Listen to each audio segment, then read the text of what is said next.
ఇక నుంచి నాతోటి యుద్ధం మామూలుగా ఉండదు అంటున్న జగన్మోహన్ రెడ్డి. ఏంటంటారు ఆ యుద్ధం ఏంటంటారు? ఎవరి మీద యుద్ధం చేయబోతున్నారు అనుకోవచ్చు అంటారు? ఇప్పుడు పక్క దేశాల్లో కొద్దిగా యుద్ధ వాతావరణం ఉంది కదా. మొన్నటిదాకా ఉక్రెయిన్ మీద 6 నెలలు 7 నెలల నుంచి రష్యా యుద్ధం చేస్తుంది. ఇప్పుడు తాజాగా అమెరికా వచ్చి ఇరాన్ ఇరాక్ మీద వీటి మీద చేస్తుంది. ఒకవేళ యుద్ధ ప్రభావం వాతావరణం ఏమైనా జగన్మోహన్ రెడ్డి గారి మీద పడిందో ఏమో. ఎందుకంటే ప్రజా సమస్యలపై పోరాటం చేయాలి ఏ నాయకుడైనా. మరి యుద్ధాలు చేస్తాను, గొడ్డలు తీసుకొని నరుగుతాను, మధ్య మధ్యలో రప్ప డైలాగులు ఇవన్నీ ఎందుకు వస్తున్నాయో నాకేం అర్థం కావట్లేదు. ఇప్పుడు మళ్ళీ కొత్తగా యుద్ధం అంటున్నారు. ఆ యుద్ధం ఎట్లా? క్షేత్రస్థాయిలోనా, లేకపోతే గాల్లో బాంబులు వేయటమా, లేకపోతే గొడ్డలు తీసుకొని నరకటమా, తన కార్యకర్తని వాళ్లే చంపుకున్న అరగంటలోనే ఫోన్ చేసి అన్న మనోళ్ళే చంపారులే, ఆధిపత్య పోరు ఏమీ లేదు అని చెప్పి జగన్ అన్నకు ఫోన్ చేసి చెప్తున్నారు కార్యకర్తలు. గొరవకొండలో జరిగిందండి కర్నూలులో. వాళ్ళ కార్యకర్తనే వాళ్ళే పిన్నేరు. దీనిలో ఏంటంటే పిన్నేరు రామకృష్ణారెడ్డి గారి సోదరుడి హస్తం ఉందని చెప్పి మళ్ళీ పరామర్శ కూడా అన్నదమ్ములు ఇద్దరు వెళ్ళారు. మరి అక్కడ కూడా వాళ్ళ మీద ఆగ్రహం వ్యక్తం చేయటం చాలా గందరగోళం జరిగింది. మరి వీళ్ళ రాజకీయాలు ఏం చేయాలో అర్థం కావట్లా. వీడు రాజకీయాల్లోకి వచ్చి ప్రజలు ఏం చేస్తారో తెలియట్లా. అంటే రప్ప అంటున్నది ఏదైతే రప్ప అంటున్నారో ఆ రప్ప వాళ్ళ కార్యకర్తల మీద చూపిస్తున్నారు, మొదలు పెట్టారనుకోవచ్చు అంటారా? ఎలా ఉంటుంది మేము అధికారంలోకి వస్తాయని శాంపిల్ చూపించారనుకోవచ్చు అంటారా? నిన్న జరిగింది మాచర్లలో జరిగింది శాంపిలే ఇది. ఇప్పుడు కార్యకర్తలు నేను చెప్పినట్టు చేయాలి, నేను చెప్పిన ప్లే కార్డు పట్టుకోవాలి. ఎక్కడికి పోయినా కానీ సీఎం అని మానసికంగా చాలా వరకు బలవంతుని చేయాలి. ఈ టైప్ ఆఫ్ వేలో కార్యకర్తల మీద ఆంక్షలు ఉంటాయి. వాటిని ఎవరైనా సరే అతిక్రమించారనుకోండి. ఇప్పుడు నేను చనిపోయాల పాప కుర్రోడు, వైసీపీ పార్టీ కోసం ఎంతో చేశాను, నా కుటుంబాన్ని కూడా ఎదిరించి పార్టీ కోసం కష్టపడ్డా, చివరికి వైసీపీ వాళ్ళే నన్ను నరికారు. ఎంత ఆవేదనగా ఆ కుటుంబం బాధపడుతుందో. అట్లాంటి కుటుంబాలు ఇంకెన్ని రావాలో ఏమో నాకు తెలియదు, కానీ అది మాత్రం తప్పు సార్. నీ గవర్నమెంట్లో చేసిన ప్రతి మంత్రి మీద అభియోగం ఉంది. ప్రతి మంత్రి ఈరోజు కోర్టుకు అటెండ్ అవుతున్నాడు. ప్రతి మంత్రి ఈరోజు సిట్ అధికారులు అవుతాడు, విచారణకు వెళ్తున్నారు, అధికారులు వెళ్తున్నారు, మంత్రులు వెళ్తున్నారు. మరి ఇటువంటి పరిపాలన 5 సంవత్సరాలు నువ్వు చేసిన తర్వాత ప్రజలు మళ్ళీ నిన్ను రారమ్మని పాటలు ఎట్ట పాడతారో నాకు అర్థం కావట్లేదు. మరి నువ్వు యుద్ధం ఏ విధంగా చేయాలనుకుంటున్నావు అది అర్థం కావట్లేదు. నువ్వు ఎక్కడికి వెళ్ళినా కానీ నిన్న పరామర్శకు వెళ్ళావు, అక్కడ ఒకటి చచ్చాడు. అదే దేవరపల్లిలో ఒక అతను చనిపోయాడు, వాళ్ళ కార్యకర్త చనిపోయింది కూడా. నువ్వు జనాలను ఆ విధంగా పక్క జిల్లాల నుంచి లాక్కొచ్చి వాళ్ళ తాపిచ్చి తినిపించి రప్ప డైలాగులు చెప్తా. మరి ప్రజాక్షేత్రంలో ఇటువంటి యుద్ధ వాతావరణం తీసుకురావాలంటే ప్రజల్లో నిన్ను ఆకర్షించరు. ఎందుకంటే నువ్వు అంటూ ఎవరో తెలియని వ్యక్తి ఎవరు, వైఎస్ రాజశేఖర రెడ్డి గారి బిడ్డగా నీకు గుర్తింపు ఉంది. ఆ గుర్తింపుని 5 ఏళ్లలో నువ్వు రెట్టింపు చేసుకోవాలి. ఆ రెట్టింపు కాదు కదా, నువ్వు పోతే చాలయ్యా ఈ రాష్ట్రం బాగుపడుద్ది అన్నట్టుగా ప్రజలు ఒక్కసారిగా 11 సీట్లతోటి నీకు పరిమితం చేశారు. అయినా నువ్వు మళ్ళీ యుద్ధ వాతావరణం, యుద్ధం చేస్తాను, గాల్లో ఎగురుతాను, 50 మందిని కొడతాను, సినిమాలో లాగంటున్నా, ఏం మాటలేవి ఎందుకని? ఏం ప్రయోజనం దానివల్ల? ప్రయోజనం ఏందని మీరు అంటున్నారు, కానీ కార్యకర్తల్లో ఉత్సాహం నింపడానికి ఎక్కడో 1-2 మాటలు అలా మాట్లాడినంత మాత్రాన తప్పే ఉంది అని చెప్పి మరి వైసీపీ నాయకులు అంటున్నారు కదా. వైసీపీలో బోరుగడ్డ అనిలా అతను బోరుగడ్డ అనిలు సోషల్ మీడియా ద్వారా పవన్ కళ్యాణ్ గారిని కానీ, చిరంజీవి గారి కానీ, చంద్రబాబు నాయుడు గారి మీద కానీ, లోకేష్ మీద కానీ ఎంతమంది మీద ఎటువంటి దూషణాలు పరవణం చేశాడో మీరందరూ గమనించారు. ఆ సోషల్ మీడియాలో మొత్తం రాష్ట్ర ప్రజలందరూ చాలా వరకు చూశారు. మంచి రేటింగ్ కూడా వచ్చింది అతనికి. దాని దెబ్బకి ఆయన అత్యధిక ఆదాయపరుడు ఇవ్వటం, బ్యాంకుల్లో గిబ్బులు. ఏ రోజైతే అతను అరెస్ట్ అయ్యి అతను అక్రమ సంపాదన బయటపడిందో బ్యాంకులు అతని ఆస్తులు మొత్తం సీజ్ చేశారు. కనీసం అతనికి ఒక లాయర్గా ప్రొటెక్ట్ చేసే సదుపాయం కూడా కల్పించలేకపోయారు. మరి తన దీనగాథని జగనన్నకు చెప్పుకోవాలని చెప్పి జగన్మోహన్ రెడ్డి గారి ఇంటి ముందు ఒక ఫ్లెక్స్ ఉంది సార్. కార్యకర్తలకు అండగా ఉంటా, నా ప్రాణం త్యాగం చేస్తా, వాళ్ళ కోసం ఎంత దూరమైనా వస్తానని ఫ్లెక్స్ ఒకటి ఉంది ఆయన ఇంటి దగ్గర. కరెక్ట్గా దాన్ని ఎదురు కూర్చున్నారు సార్ భార్యాభర్తలు ఇద్దరు. పాపం మంచినీళ్ళు ఇచ్చినోడు లేడు, అన్నం పెట్టినోడు లేడు. ఎంత బాధపడి ఆయన చెప్తే లోపల నుంచి ఒకటే ఒక సంజ్ఞ వచ్చింది. సజ్జల రామకృష్ణారెడ్డి గారు ఎవరు ఉన్నారంట, రాష్ట్ర సలహాదారులుగా ఆయనంట.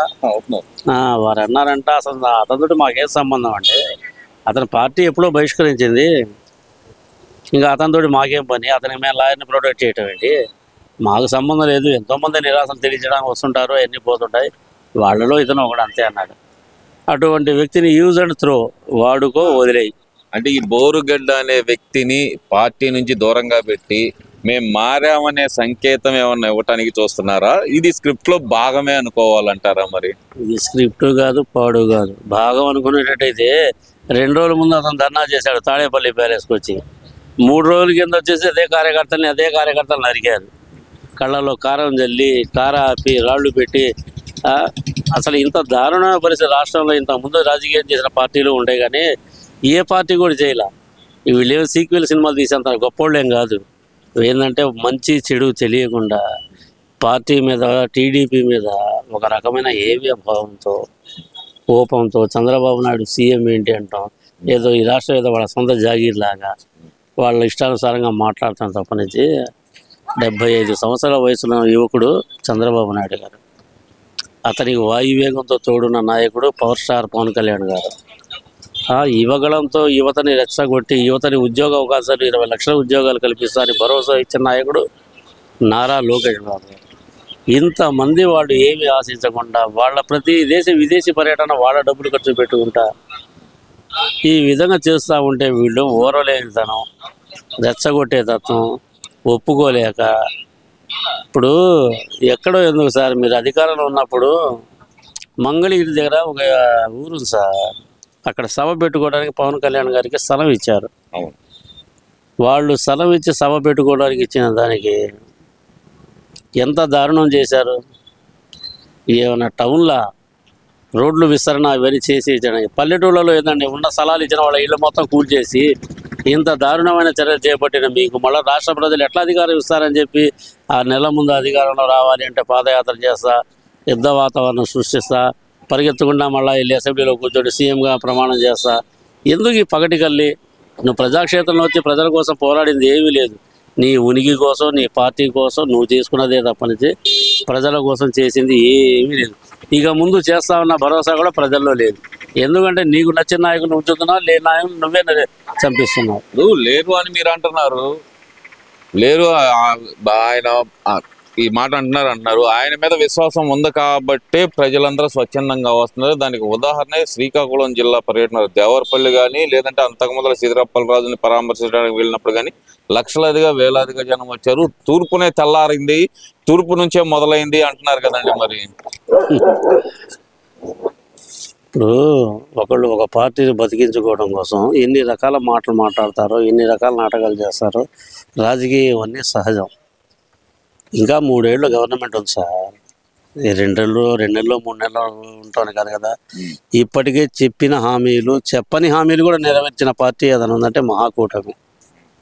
ఆటోలకు ఇస్తామని చెప్పలేదు కదా సార్. ఇవాళ నిన్న చేనేత కార్మికులకు చేనేత సేవలు చేశారు. మగ్గం ఉన్న వాళ్ళందరికీ 200 యూనిట్లు ఫ్రీ, పవర్ లూమ్ ఉన్న వాళ్ళగా 500 యూనిట్లు ఫ్రీ. ఇవన్నీ గవర్నమెంట్ ఎక్కడి నుంచి ఇచ్చింది? సౌర విద్యుత్ ద్వారా వచ్చిన ఆదాయంలో ఏదన్నా కానీ చేనేతలకు ఆదుకోవాలి అన్నది. గతంలో నువ్వు చేనేతలకు ఎంత మాత్రం చేయూత ఇచ్చావో తెలియదు. ఈరోజు నెలకు సంవత్సరానికి 25,000 రూపాయలు చేనేత కార్మికులకి పింఛన్ పథకం ఉంది. వాళ్ళ వర్షాలు పడే మగ్గాలు తడిస్తే ఇంటికి వెళ్ళి వాళ్ళకి కావాల్సిన ఆర్థిక సాయం చేసే నాయకుడు ఎవరున్నారు? చంద్రబాబు నాయుడు గారు ఉన్నారు, పవన్ కళ్యాణ్ గారు ఉన్నారు. వీళ్ళు తప్పనిచ్చి ఇప్పుడు ఈ 2 ఏళ్లలో మీరు గమనించాల్సిన అంశం ఉంది. ఇంకోటి, జనసేనలో కానీ, కూటమి ప్రభుత్వంలో ఉన్న జనసేనకు కానీ, తెలుగుదేశం పార్టీ కానీ, బీజేపీ పార్టీలో కానీ ఎంతమంది నాయకులు గెలిచారో మీరందరూ చూశారు. ఈ 2 ఏళ్లలో ఎవరైనా సరే అహంకారంతో ఏమన్నా 1-2 తప్పులు మాట్లాడిన నాయకులు ఉన్నారేమో కానీ అవినీతికి పాల్పడ్డ నాయకులు లేరు ఇక్కడ. ఎందుకంటే తప్పు నాలుగు మీద దొర్లితేనే క్రమశిక్షణ చర్యలు పడి చంద్రబాబు నాయుడు గారు ఎవరిని లెక్క చేయంతాను. సొంత నాయకులైనా కార్యకర్తలైనా సరే, ఎవరైనా సరే వాళ్ళ ఇంటి ఆడ మనిషిని ఒక తెలుగుదేశం పార్టీ కార్యకర్త చేబ్రోల్లో కార్యకర్త దూషించాడని 24 గంటల్లోనే అరెస్ట్ చేయించిన వ్యక్తి. అటువంటి నీతి నిజాయితీ మీ పార్టీలో ఎక్కడుంది, మీ నాయకుడికి ఎక్కడుంది? ఇంకా తప్పుల మీద తప్పులు, ఇంకా తప్పుల మీద తప్పులే చేస్తున్నాడే తప్పనిచ్చి అతనికి సాంకేతిక సలహాదారుని మార్చాలి సార్. మార్చి అతని మైండ్ సెట్ని మొత్తం మార్చాలి. ప్రజాక్షేత్రంలో ప్రజాసేవకు నేను వస్తున్నానే భావంలో రావాలే కానీ యుద్ధాలు చేస్తాం, ఇళ్ల మీద పడి దోపిడీలు చేస్తాం, దొంగతనాలు చేస్తాము, కత్తులు తీసుకొని వస్తాం, గొడ్డలు తీసుకొని వస్తాం, రప్పాడిస్తాం, ఇట్లాంటి మాటలతో నువ్వు ప్రజల్లో ఏ విధంగా అభిమానం సంపాదించగలుగుతావు? ఏమీ సంపాదించుకోలేవు. ఒక్క మాట గుర్తుపెట్టుకోండి సార్, మహాకూటమిలో ప్రభుత్వాన్ని ఏర్పాటు చేసే అవకాశంలో టిట్కో ఇళ్ల లబ్ధిదారులకి గత ప్రభుత్వం తీసుకున్న డబ్బులు ప్రభుత్వమే తీసుకుంది, 3,80,000 రూపాయలు చొప్పున. ఈ ప్రభుత్వం వచ్చినాక దాన్ని మారుస్తాను అన్నారు.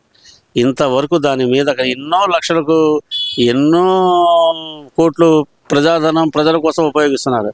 కానీ మీరు ప్రారంభించిన టిట్కో ఇళ్ల తాలూకా లబ్ధిదారులు బ్యాంకుల చుట్టూ తిరగలేక, వాళ్ళ నోటీసులు అందుకోలేక, మీరు ఎందుకు ఇచ్చారా ఈ ఇల్లు, ఇవ్వకపోయినా బాగుండేది, మా పరిస్థితి బాగుంటుంది అనే విధంగా లబ్ధిదారులు బాధలు పడుతున్నారు. ఒక తెలుగుదేశం పార్టీ కార్యకర్తగా, 30 సంవత్సరాల సీనియర్ కార్యకర్తగా నేను కోరుకునేది ఒకటి, పార్టీ బాగుండాలి, ప్రజల్లో పార్టీ మీద అభిమానం పెరగాలి. అంటే ఇది చిన్న పెద్ద విషయం కూడా కాదు. ఇది టిట్కో ఇళ్ల మీద గత ప్రభుత్వం తీసుకున్న అప్పుని ఈ ప్రభుత్వం కనుక రద్దు చేసి ఎవరి లబ్ధిదారులు ఇంటి పట్టా వాళ్ళకి అప్పచెప్పిన రోజున ఈ రాష్ట్రంలో మరొక్కసారి మహాకూటమికి అవకాశం ఉంటుంది. ఈ ఒక్క విషయం చంద్రబాబు నాయుడు గారు గ్రహించి పేదలకు ఇది సహాయం చేయవలసిందిగా మనస్ఫూర్తిగా కోరుకుంటున్నాను సార్.